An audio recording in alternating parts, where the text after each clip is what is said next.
C'est ce qu'on appelle la radioprotection. On mesure ça partout, dans toutes les salles, même celles où on n'y va pas. La France héberge la plus grande usine de recyclage nucléaire au monde.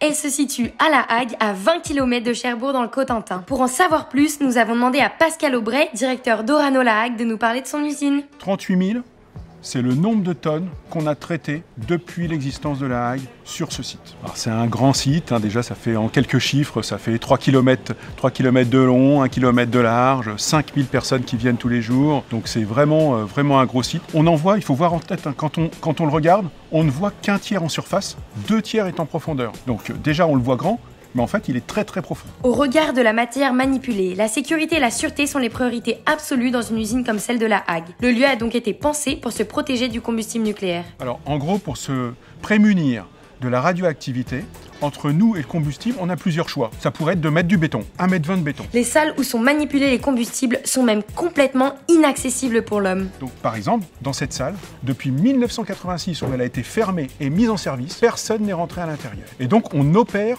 avec de la robotique, des ponts à distance. Une autre façon de se protéger de la radioactivité des combustibles, c'est de mettre 4 mètres d'eau. Et c'est ça qu'on fait dans la piscine, comme ça. Quand vous passez au bord de la piscine, eh bien vous risquez rien. Autrement dit, la piscine, c'est un peu le lieu emblématique de La Hague. C'est ici que sont entreposés tous les combustibles usés. Afin d'assurer une sécurité maximale, le niveau de radioactivité est mesuré en permanence sur le site. C'est ce qu'on appelle la radioprotection. On mesure ça partout, dans toutes les salles, même celles où on n'y va pas. On les mesure en permanence. Et en plus, sur nous-mêmes, quand on va dans les salles, on met un petit équipement qui mesure en permanence la radioactivité. Au-delà des murs de l'usine de La Hague, Orano veille à la préservation de la faune et la flore du Cotentin.